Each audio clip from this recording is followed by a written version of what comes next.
स्वागत है आपका self study classes with Sumit Jain YouTube channel में। सो साथियों, स्टार्ट हो चुका है आज का सेशन। सभी लोग एक बार वीडियो को लाइक कर देंगे और जिन भी साथियों ने अभी तक सेल्फ स्टडी क्लासेस का ऐप डाउनलोड नहीं किया वो सेल्फ स्टडी क्लासेस का ऐप डाउनलोड कर लें, जहां पर आपको 2020 टेस्ट सीरीज करवाई जाती है बिल्कुल मुफ्त में।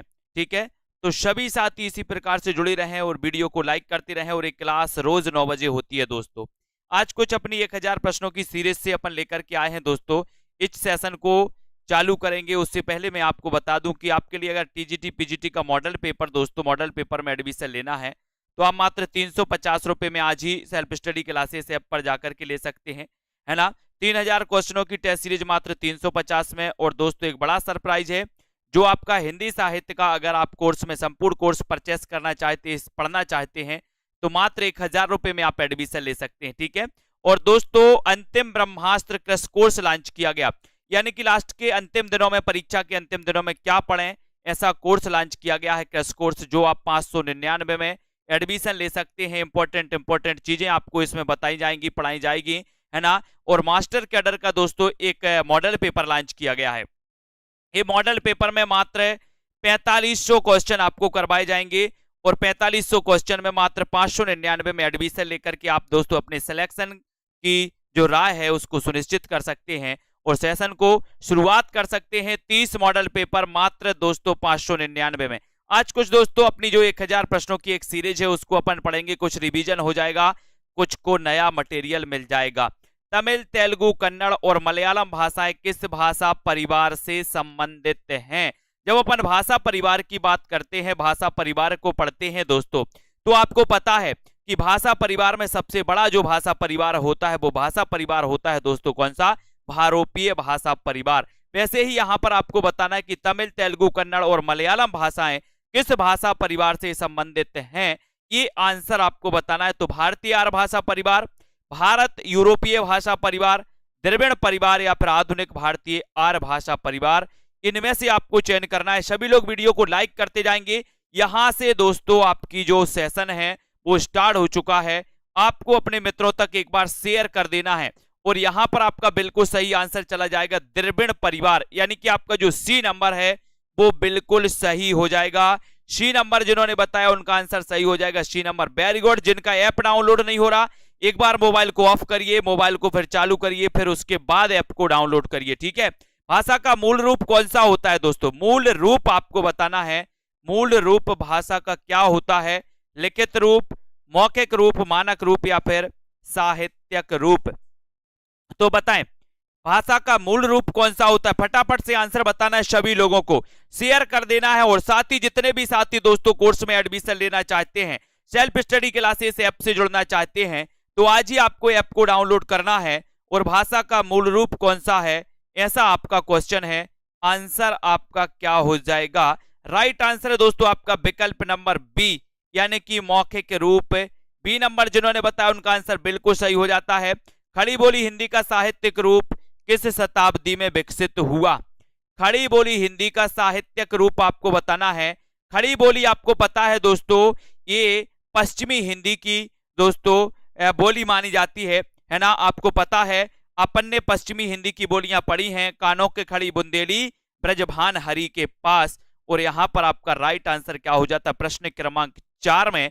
और खड़ी बोली हिंदी का जो साहित्यिक रूप किस शताब्दी में विकसित हुआ, तब अपन उत्तर लगाएंगे यहां पर 19वीं शताब्दी। 19वीं शताब्दी, यानी कि सी नंबर आपका बिल्कुल सही आंसर हो जाएगा दोस्तों। हिंदी को भारतीय संविधान में संघ की राजभाषा के रूप में कब मान्यता मिली? अच्छा क्वेश्चन है, बताइए हिंदी को भारतीय संविधान में संघ की राजभाषा के रूप में कब मान्यता मिली? ये क्वेश्चन आपसे पूछा गया है। लाइक जरूर कर देना, एक बार अपने मित्रों को शेयर कर दो, है ना। इस सीरीज में दोस्तों आपको फटाफट क्वेश्चन और फटाफट आपको यहां पर बताए जाएंगे। बताएं जल्दी से, हिंदी को भारतीय संविधान में संघ की राजभाषा के रूप में मान्यता कब मिली? ये प्रश्न है आपके लिए, आपको उत्तर बताना है। और सीधा आंसर प्रश्न क्रमांक 5 का जाएगा 14 सितंबर 1949 को राजभाषा के रूप में। कभी कभी आप कंफ्यूज होते, हिंदी क्या है?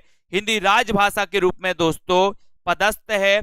आपका ए नंबर बिल्कुल सही हो जाएगा। ए नंबर जिन्होंने बताया है आचार्य महावीर प्रसाद द्विवेदी ने किस पत्रिका के माध्यम से खड़ी बोली हिंदी को परिष्कृत और परिमार्जित करने में महत्वपूर्ण भूमिका निभाई? बताइए, आचार्य महावीर प्रसाद द्विवेदी ने किस पत्रिका के माध्यम से खड़ी बोली हिंदी को परिष्कृत और परिमार्जित करने में महत्वपूर्ण भूमिका निभाई? प्रश्न क्रमांक 6। अच्छा क्वेश्चन है, अच्छा क्वेश्चन है, बताना है आपको, जल्दी से बताएं। छठवें का आंसर सभी लोग बताएंगे। विनोद जी, है ना, निहू जी, अंश यादव जी, बताइए। आचार्य महावीर प्रसाद द्विवेदी ने। और आपको पता है दोस्तों कि इन्होंने जो खड़ी बोली हिंदी को परिष्कृत और परिमार्जित करने में महत्वपूर्ण भूमिका निभाई है, वो पत्रिका कौन सी है? पत्रिका का नाम बताना होता है, सीधा आंसर जाता है सरस्वती पत्रिका। और सरस्वती पत्रिका के संस्थापक चिंतामणि घोष माने जाते हैं। सरस्वती पत्रिका के संपादक दोस्तों श्याम सुंदर दास माने जाते हैं, प्रथम संपादक। महावीर प्रसाद द्विवेदी 1903 में दोस्तों इसके संपादक बने होते हैं और 1920 तक बने रहते हैं। महावीर प्रसाद द्विवेदी के बारे में भी एक क्वेश्चन आता है और यहां पर आपका उत्तर सरस्वती पत्रिका सही हो जाता है। अब आपको बताना, उत्तर भारत की खड़ी बोली हिंदी दक्षिण में किस रूप में विकसित हुई? किस रूप में विकसित हुई? दक्षिण द्रविड़ हिंदी, दक्कनी हिंदी, दक्कनी उर्दू या फिर परिनिष्ठित हिंदी? उत्तर भारत की खड़ी बोली दक्षिण में किस रूप में विकसित हुई? प्रश्न क्रमांक 7। 7 का आंसर बताना है। 7 का आंसर बताते हुए साथ साथ आगे बढ़ना है और 7 का सुपर आंसर आपका क्या हो जाएगा, बताएं। प्रश्न क्रमांक 7 है, अच्छा क्वेश्चन है दोस्तों। वीडियो को एक बार लाइक जरूर करना है और सीधा आंसर आपका जाएगा दक्कनी हिंदी। दक्कनी हिंदी यानी बी नंबर। फटाफट से आंसर बताना, उत्तर भारत की खड़ी बोली हिंदी दक्षिण में किस रूप में विकसित हुई? आंसर चला जाता है दक्कनी हिंदी यानी बी नंबर, ठीक है। मध्यकाल में राजकाज की भाषा के रूप में किस भाषा को मान्यता मिली? मध्यकाल में, मध्यकाल में प्रश्न क्रमांक 8 का आंसर है दोस्तों, राजकाज की भाषा के रूप में किस भाषा को मान्यता दोस्तों मिली थी? किस भाषा को मिली थी राजकाज की भाषा के रूप में? बताना है आपको मध्यकाल में। प्रश्न क्रमांक 8 का आंसर बताना है। सभी लोग एक बार लाइक जरूर कर देंगे, क्वेश्चन अच्छा है दोस्तों, बताइए। और मध्यकाल में राजकाज की भाषा के रूप में किस भाषा को मान्यता मिली? उत्तर चला जाता है फारसी। फारसी यानी कि सी नंबर, ठीक है, सी नंबर राइट आंसर आपने बताया। Very good. संविधान के किस अनुच्छेद के अनुसार संघ की राजभाषा हिंदी और लिपि देवनागरी है? बताइए, संविधान के किस अनुच्छेद के अनुसार संघ की राजभाषा हिंदी और लिपि देवनागरी है? अनुच्छेद 343, अनुच्छेद 346, 344 या फिर 342? प्रश्न क्रमांक आपका 9 है। 9 का आंसर आपको बताना है। और दोस्तों, संविधान के किस अनुच्छेद के अनुसार संघ की राजभाषा हिंदी और लिपि देवनागरी है? तब आपने उत्तर चयन किया है विकल्प नंबर 1, अनुच्छेद 343। वेरी गुड आंसर, ए नंबर राइट। ब्रजभाषा और अवधि किस काल की काव्य भाषाएं थी? ब्रजभाषा और अवधि, आपने देखा होगा दोस्तों कि सूफी काव्य अवधि भाषा में लिखा गया कि नहीं, है ना। रीति काल में ब्रजभाषा दोस्तों अपनी चरम विकास पर थी। रीति काल में ब्रजभाषा में काव्य ग्रंथ लिखे गए, है ना। और रामचरितमानस की रचना भी अवधि भाषा में, ठीक है। ब्रजभाषा और अवधि किस काल की काव्य भाषाएं थी? इसका आंसर आपको बताना है। और प्रश्न क्रमांक 10 में सीधा आंसर आपका जाता विकल्प नंबर बी यानी कि मध्यकाल। मध्यकाल बी नंबर आपका राइट आंसर हो जाएगा। हिंदी की बोलियों को कितने वर्गों में रखा जाता है? हिंदी की बोलियों को कितने वर्गों में रखा जाता है? 3, 4, 5 या फिर 8? हिंदी की बोलियों को कितने वर्गों में रखा जाता है? 11 नंबर का क्वेश्चन है, कितने वर्गों में रखा जाता है? 11 में बताना है। विश्वास मलिक जी बताइए आंसर, हिंदी की बोलियों को कितने वर्गों में रखा जाता है? राइट आंसर चला जाता है कौन सा जाता है? जल्दी से आपको चयन करना है और आंसर है 5 यानी कि C number. C number right है। बुंदेली और कन्नौजी बोली हिंदी के किस उपभाषा वर्ग की बोलियां हैं? बुंदेली और कन्नौजी बताना है, फास्ट बताना है। और बुंदेली और कन्नौजी बोली हिंदी के किस उपभाषा वर्ग की बोलियां हैं? पूर्वी हिंदी, पश्चिमी हिंदी, राजस्थानी या फिर पहाड़ी हिंदी? यानी कि प्रश्न क्रमांक 12 और 12 का आपको राइट आंसर चयन करना है। बुंदेली और कन्नौजी बोली हिंदी के किस उपभाषा वर्ग की बोली हैं? तो सभी लोगों को पता है, कानों के खड़ी बुंदेली, ब्रजभान हरि के पास। तो दोस्तों कानों से कन्नौजी, है ना, खड़ी से खड़ी बोली, बुंदेली से बुंदेली, ब्रज से ब्रज, हरि से हरियाणवी, और बुंदेली और कन्नौजी पश्चिमी हिंदी की बोलियां हैं। यानी कि उत्तर बी नंबर बिल्कुल सही। आधुनिक भारतीय आर्य भाषाओं का विकास किससे हुआ है? आधुनिक भारतीय आर्य भाषाओं का विकास किससे हुआ है? प्रश्न क्रमांक 13। आधुनिक भारतीय जो आर्य भाषाएं हैं इनका विकास किससे हुआ है? सीधा आंसर आपको चयन करना है, संस्कृत, हिंदी, अपभ्रंश या फिर पाली प्राकृत से। किससे हुआ आधुनिक भारतीय आर्य भाषाओं का विकास? और सभी लोगों का आंसर चला जाता है अपभ्रंश से। किससे हुआ है? अपभ्रंश से। यानी कि आपका जो सी नंबर है वो सी नंबर बिल्कुल सही है। सी नंबर, आधुनिक भारतीय आर्य भाषाओं का विकास हुआ है दोस्तों अपभ्रंश से। ठीक है, सेल्फ स्टडी क्लासेस ऐप को डाउनलोड कर ले, जहां पर आपको दोस्तों बहुत सारी प्रैक्टिस करवाई जाती है ना। भोजपुरी मूलतः किस प्रदेश की बोली है? भोजपुरी मूलतः किस प्रदेश की बोली है? बताएं, राजस्थान, बिहार, मध्य प्रदेश या फिर उत्तर प्रदेश? भोजपुरी पूछा गया, 14 का आंसर आपसे पूछा गया। नॉर्मल क्वेश्चन है, अच्छा क्वेश्चन है, और आंसर है भोजपुरी, है ना। मगही और मैथिली ये बिहारी हिंदी से संबंधित हैं, और आंसर यहां पर आपका राइट चला जाएगा बिहार। भोजपुरी मूलतः किस प्रदेश की बोली है? तो उत्तर होगा बिहार की। बिहार यानी B number. B number right answer. मानक हिंदी का विकास किस बोली से हुआ?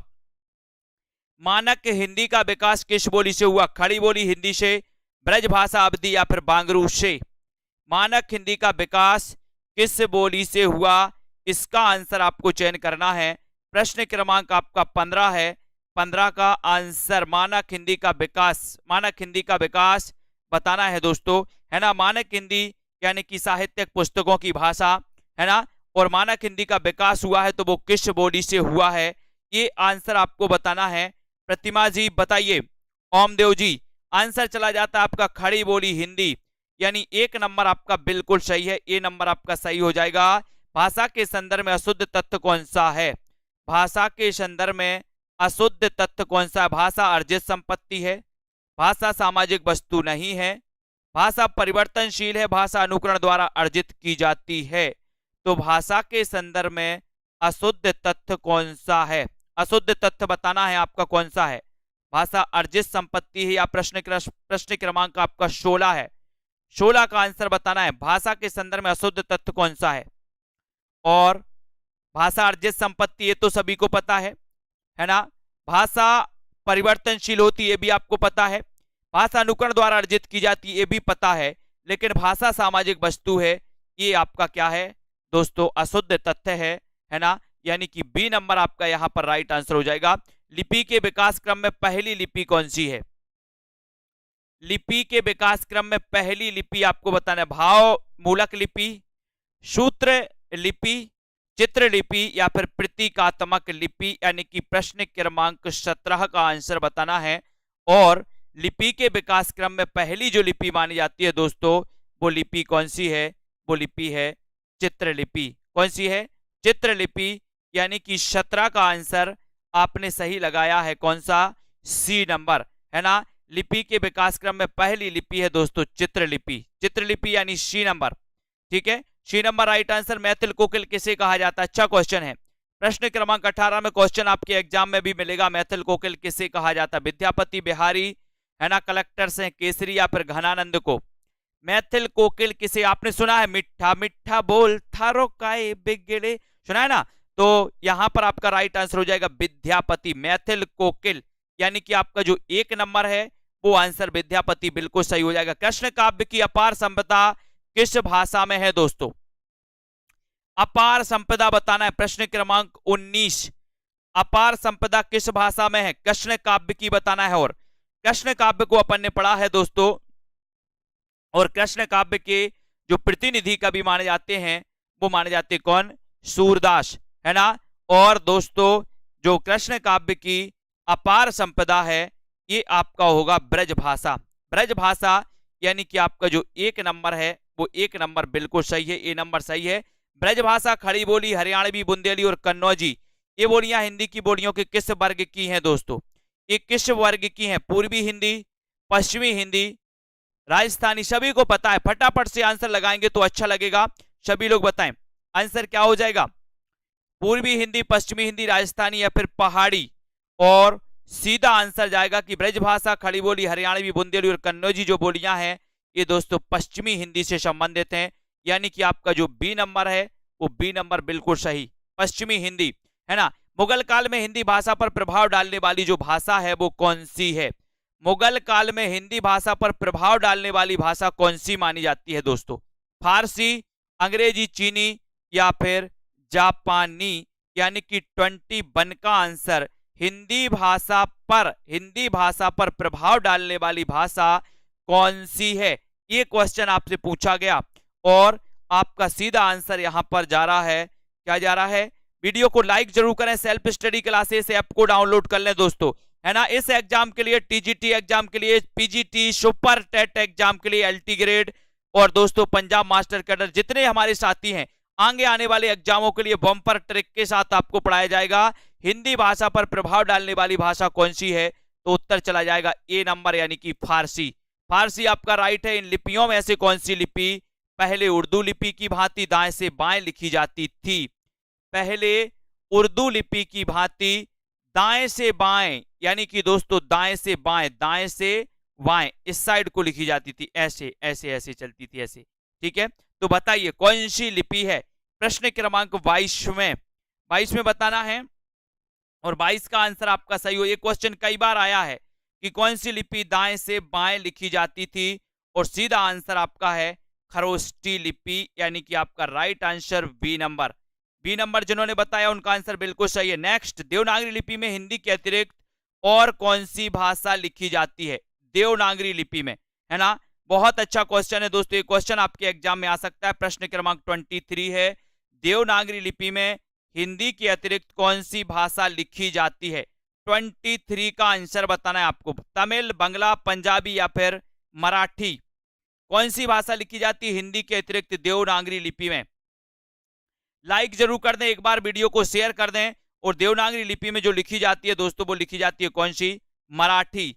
मराठी किस लिपि में लिखी जाती है, तो देवनागरी आपका बिल्कुल सही हो जाएगा। मेवाती और हाड़ौती बोलियां हिंदी में किस वर्ग की बोलियां हैं दोस्तों, मेवाती और हाड़ौती, बताइए। 24 का आंसर, मेवाती और हाड़ौती बोलियां हिंदी में किस वर्ग की बोलियां मानी जाती हैं। पहाड़ी हिंदी, राजस्थानी हिंदी, बिहारी हिंदी या फिर पश्चिमी हिंदी। और मेवाती और हाड़ौती जो हैं ये जो बोलियां हैं दोस्तों 24 में, वो उत्तर हो जाएगा आपका राजस्थानी, यानी आपका जो बी नंबर है वो बी नंबर बिल्कुल सही है। ठीक है, राजस्थानी के अंतर्गत आती है ना मेवाती, ठीक है, बी नंबर। अधिकतर भारतीय भाषाओं की लिपियों का विकास किस प्राचीन लिपि से हुआ। प्रश्न क्रमांक 25 में आपको बताना है। सीधा सीधा लाइक करते रहें, शेयर करते रहें।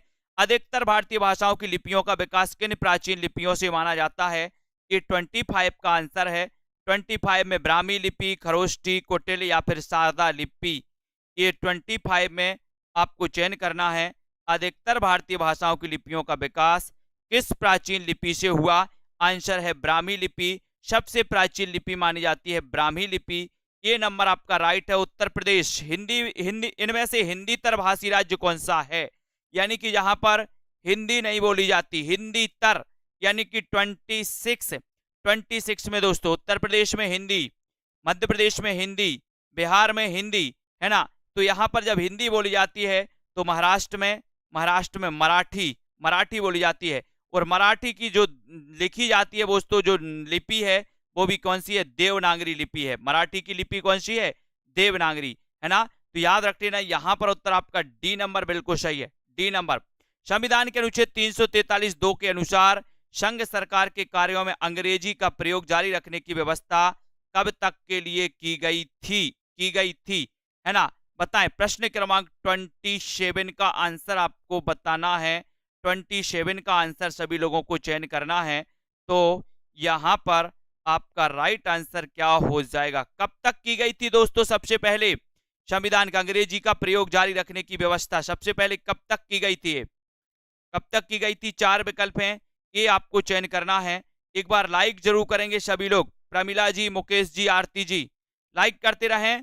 और यहां पर आपका राइट आंसर चला जाता है कौन सा, 25 जनवरी 1964, यानी बी नंबर बिल्कुल सही, बी नंबर राइट आंसर है। ठीक है, बी नंबर। अगला क्वेश्चन, हिंदी में किस भाषा के अर्थ में पहले साधु भाषा, टकसाली भाषा तथा परिनिष्ठित भाषा का प्रयोग होता था? बताएं, ये बताना हिंदी में किस भाषा के अर्थ में पहले साधु भाषा, है ना, फिर टकसाली भाषा, या फिर दोस्तों फिर परिनिष्ठित भाषा का प्रयोग होता था? ब्रजभाषा, खड़ी बोली हिंदी, मानक भाषा या फिर जनभाषा? 28 का आंसर बताना है और आपका उत्तर हो जाएगा साधु भाषा, टकसाली भाषा तथा परिनिष्ठित भाषा का जो प्रयोग होता था वो मानक भाषा के रूप में, है ना, का प्रयोग होता था दोस्तों। सी नंबर आपका बिल्कुल सही है ना। काव्य पंक्तियां किस कवि की हैं? बताइए। जामे रस कछु होते है, पढ़त ताहि सब कोय, और बात अनूठी चाहिए भाषा कोऊ होए, भाषा कोऊ होए। प्रश्न क्रमांक आपका दोस्तों यहाँ पर 29 है। 29 में आपको चयन करना है। उत्तर आपका क्या हो जाएगा? जामे रस कछु होत है, पढ़त ताहि सब कोय, और बात अनूठी चाहिए भाषा कोऊ होए। ये पंक्तियां आपको चयन करनी है। ये जो पंक्तियां हैं ये पंक्तियां किसकी हैं? राइट आंसर आपका क्या हो जाएगा? राइट आंसर हो जाएगा दोस्तों आपका भारतेंदु हरिश्चंद्र, जन्म 1850। ठीक है, ये नंबर आपका राइट आंसर है जिन्होंने भी चयन किया है। हिंदी खड़ी बोली गद्य के विकास में किस साहित्यकार ने महत्वपूर्ण भूमिका निभाई? हिंदी खड़ी बोली गद्य के विकास में किस साहित्यकार ने महत्वपूर्ण भूमिका निभाई? सदल मिश्र ने, मिश्र बंधु ने, ग्रियर्सन या फिर अमीर खुसरो ने? यानी कि 30 का आंसर आपको चयन करना है और 30 में आपका सही आंसर क्या हो जाता है? बताइए जसवंत सिंह जी। सभी को चयन करना है। लाइक जरूर कर दें। एक बार सेल्फ स्टडी क्लासेस ऐप से जुड़ जाएं, ऐप को डाउनलोड कर लें। और हिंदी खड़ी बोली के बारे में आपको बताना है कि गद्य के विकास में, हिंदी खड़ी बोली गद्य के विकास में किस साहित्यकार ने महत्वपूर्ण भूमिका निभाई है? यानी कि आपका बिल्कुल सही आंसर हो जाएगा सदल मिश्र। सदल मिश्र ने निभाई, यानी कि दोस्तों ए नंबर आपका बिल्कुल सही है। पाणिनि ने किस ग्रंथ के द्वारा भाषा को एक रूपता देने का प्रयास किया? पाणिनि का ग्रंथ कौन सा है? पाणिनि, अपन ने पढ़ा है ना पाणिनि, और कई बार आपने देखा भी है दोस्तों, है ना। आपको पता है कि हिंदी का पाणिनि किसे कहा जाता है? हिंदी का पाणिनि किशोरी, है ना, किशोरी लाल, किशोरीदास वाजपेयी। ठीक है, किशोरीदास वाजपेयी। और हिंदी व्याकरण का पाणिनि, हिंदी व्याकरण का पाणिनि कामता प्रसाद गुरु। ये दोनों क्वेश्चन इंपॉर्टेंट हैं। हिंदी व्याकरण का पाणिनि कामता प्रसाद, हिंदी का पाणिनि किशोरीदास वाजपेयी, है ना। और ये पाणिनि की दोस्तों अष्टाध्यायी, यानी कि एक नंबर आपका सही हो जाता है यहाँ पर। ये नंबर बिल्कुल सही है। पुरानी हिंदी को किस भाषा का समानार्थक माना गया? पुरानी हिंदी को, पुरानी हिंदी यानी कि 32 आपको बताना है। और आपको पता है अपभ्रंश को पुरानी हिंदी कहा है दोस्तों। अपभ्रंश को पुरानी हिंदी किसने कहा? अपभ्रंश को पुरानी हिंदी गुलेरी जी ने कहा, गुलेरी जी ने, है ना। तो आपको पता है कि पुरानी हिंदी को किस भाषा का समानार्थक माना गया? तो वो माना गया अपभ्रंश के, यानी बी नंबर आपका सही है। ठीक है, और अपभ्रंश को पुरानी हिंदी किसने कहा? गुलेरी जी ने। साहित्यिक अपभ्रंश को पुरानी हिंदी किसने कहा? रामचंद्र शुक्ल ने। ठीक है, ये दोनों ही क्वेश्चन इंपॉर्टेंट है। पश्चिमी हिंदी का उद्भव किस अपभ्रंश से हुआ? पश्चिमी हिंदी का उद्भव किस अपभ्रंश से हुआ? सौरसेनी अपभ्रंश, है ना, या फिर दोस्तों मागधी, अर्धमागधी या फिर पैसाची? बताइए पश्चिमी हिंदी का उद्भव किस अपभ्रंश से हुआ है? इसका आंसर आपको चयन करना है। सौरसेनी, मागधी, अर्धमागधी या फिर पैसाची से। पश्चिमी हिंदी का उद्भव किस अपभ्रंश से हुआ है? सभी लोग एक बार लाइक जरूर कर देंगे दोस्तों। यहां पर सभी लोगों को पता है सौरसेनी अपभ्रंश से, यानी एक नंबर आपका राइट आंसर चला जाता है। एक नंबर आपका पश्चिमी हिंदी का उद्भव हुआ है सौरसेनी अपभ्रंश। ये नंबर राइट्स। पूर्वी हिंदी की बोलियां अपभ्रंश के किस रूप से विकसित हुई?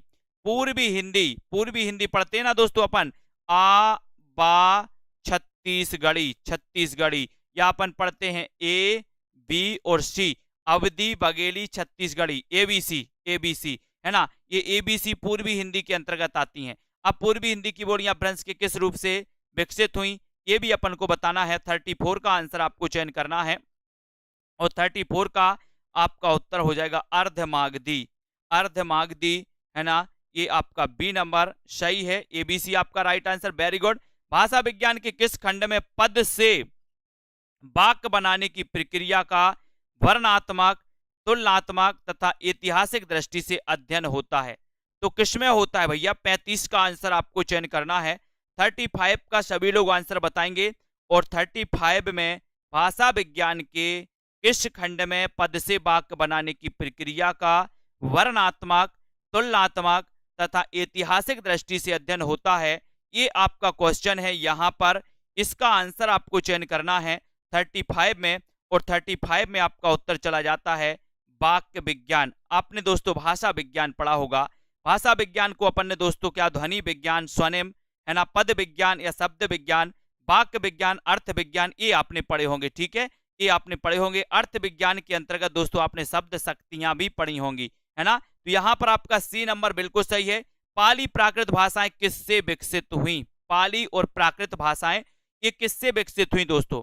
लौकिक संस्कृत, पुरानी हिंदी, सौरसेनी या फिर वैदिक संस्कृत से, यानी कि प्रश्न क्रमांक 36, 36 का आंसर बताना है। पाली प्राकृत ये किससे विकसित हुई हैं? बताइए, सभी को बताना है और सभी का आंसर क्या हो जाएगा? 36 का आंसर सभी लोग बताएंगे। वीडियो को एक बार लाइक जरूर कर दें दोस्तों, अपने मित्रों तक शेयर जरूर करना है। ठीक है, पाली प्राकृत ये किससे विकसित हुई हैं, इसका आंसर आपको चयन करना है। राइट आंसर आपका क्या हो जाएगा दोस्तों? यहां पर जल्दी से बताएं फटाफट से।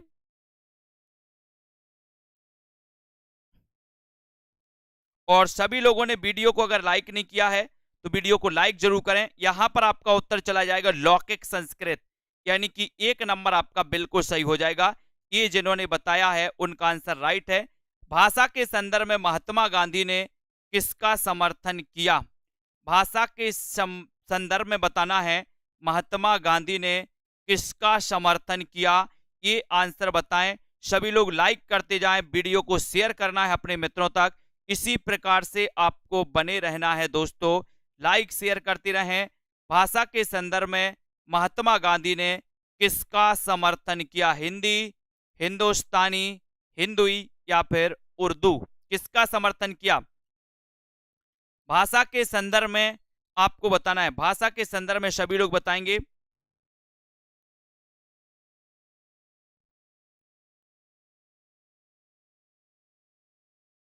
भाषा के संदर्भ में महात्मा गांधी ने किसका समर्थन किया? और 37 में आपका उत्तर हो जाएगा हिंदुस्तानी का, यानी बी आपका बिल्कुल सही है। ठीक है, बी नंबर राइट आंसर। खड़ी बोली का दूसरा नाम क्या है? खड़ी बोली का दूसरा नाम बताना है। बहुत अच्छा क्वेश्चन है। खड़ी बोली पश्चिमी हिंदी से संबंधित है ना। पश्चिमी हिंदी सौरसेनी अपभ्रंश से दोस्तों इसका उद्भव हुआ। और खड़ी बोली का दूसरा नाम क्या है, ये क्वेश्चन अगर आपसे पूछा गया तो सभी लोग लाइक जरूर करेंगे। एक बार अपने मित्रों तक शेयर कर दें दोस्तों। इसी प्रकार से आपको अध्ययन करना है, निरंतर प्रयास करना है, प्रैक्टिस करना है। जितनी ज्यादा प्रैक्टिस करोगे अच्छा होगा। खड़ी बोली का दूसरा नाम क्या है? और दूसरा नाम अगर आपसे पूछा गया तब आपको क्वर्बी लगाना है। क्या लगाना है? क्वर्बी, यानी बी नंबर। क्वर्बी यानी बी नंबर। ठीक है, क्वर्बी एक खड़ी बोली का दूसरा नाम है, बी नंबर सही हो जाएगा। अवधी बोली का केंद्र स्थान क्या है? अवधी बोली का केंद्र स्थान क्या है? बताइए, अवधी बोली का केंद्र स्थान क्या माना जाता है? अवधी तो आप जानते हैं। अवधी बोली का केंद्र स्थान अगर आपके लिए बोला गया कि इसका क्या है, बस्ती, बाराबांकी या फिर दोस्तों बताएं, जल्दी जल्दी से बताएं। और अवधी बोली का केंद्र स्थान जो है 39 का आंसर क्या है? अयोध्या। और दोस्तों एक क्वेश्चन और आपसे पूछा जाता है, अध खिला फूल, अध खिला फूल ये किसका उपन्यास है? अध खिला फूल उपन्यास किसका है? जल्दी से बताओ, अध खिला फूल किसका उपन्यास है? फटाफट से बताना है, जल्दी से बताइए। अध खिला फूल किसका उपन्यास है? खड़ी बोली का प्रयोग साहित्यिक खड़ी हिंदी खड़ी बोली के अर्थ के अतिरिक्त किस अर्थ में होता है दोस्तों? खड़ी बोली का प्रयोग साहित्यिक हिंदी खड़ी बोली के अर्थ के अतिरिक्त किस अर्थ में होता है, इसका आंसर आपसे पूछा गया है। तो जल्दी से आपको कमेंट में लिखना है शुद्ध के अर्थ में, दिल्ली मेरठ के आसपास की बोली के अर्थ में, है ना, या फिर दोस्तों आपको बताना है किसके अर्थ में होता है। जल्दी से बताएं किसके अर्थ में होता है। लोक साहित्य की भाषा के अर्थ में, लोक गीतों की भाषा के अर्थ में, किसके अर्थ में होता है खड़ी बोली का प्रयोग, यानी कि 40। इसको कौर भी कहा जाता है, पश्चिमी हिंदी से दोस्तों इसका उद्भव हुआ, है ना। और यहां पर खड़ी बोली याद रख लेना, और 40 का आंसर आपका सीधा जाएगा दिल्ली मेरठ के आसपास की लोक बोली के अर्थ में, यानी आपका बी नंबर बिल्कुल सही। अपभ्रंश को पुरानी हिंदी कहने वाले प्रथम लेखक कौन थे। अपभ्रंश को पुरानी हिंदी किसने कहा। ये क्वेश्चन कई बार आया है दोस्तों, कई बार आया है, तो आपको पता होनी चाहिए। वीडियो को एक बार लाइक कर दें, अपने मित्रों तक शेयर भी आपको करना है। खड़ी बोली को दोस्तों, अपभ्रंश को पुरानी हिंदी कहने वाले जो विद्वान कौन है। 41 सेल्फ स्टडी क्लासेस ऐप से अभी तक कौन कौन नहीं जुड़े हैं। आपसे 2020 टेस्ट सीरीज होती है दोस्तों, सप्ताह में 2 बार होती है, बिल्कुल फ्री होती है सभी के लिए। ऐप में जाकर के आप टेस्ट लगा सकते हैं बिल्कुल फ्री। अपभ्रंश को पुरानी हिंदी कहने वाले जो प्रथम लेखक हैं वो कौन है। उत्तर है चंद्रधर शर्मा गुलेरी। गुलेरी के बारे में आपको पता है दोस्तों, गोली जी को याद रख लेना। उसने कहा था 1915 की इनकी एक दोस्तों कहानी है। उसने कहा था कि 15 गोली मारो, 15 गोली मारो, है ना। तो चंद्रधर शर्मा गुलेरी की 3 कहानियां, बुद्धू का कांटा, सुखमय जीवन और उसने कहा था फ्लैशबैक शैली में लिखी गई, है ना। और दोस्तों एक क्वेश्चन आता है कि ऐसा कौन सा कहानीकार है जो मात्र 3 कहानियां लिखकर हिंदी साहित्य में प्रसिद्धि पा गया, अमर हो गया। तो वो कहानीकार गुलेरी जी हैं, चंद्रधर शर्मा गुलेरी जी हैं, है ना। अपभ्रंश के प्रथम महाकवि कौन थे। अपभ्रंश के प्रथम महाकवि आपको चयन करना है। 42 का आंसर आपको बताना है। लाइक जरूर करिएगा अपने मित्रों तक दोस्तों, शेयर करते रहिए इस सेशन को।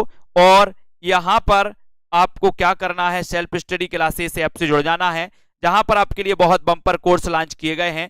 चाहे आप मॉडल पेपर लगा लो दोस्तों, चाहे आप वहां पर जाकर के, है ना, अध्ययन कर लो।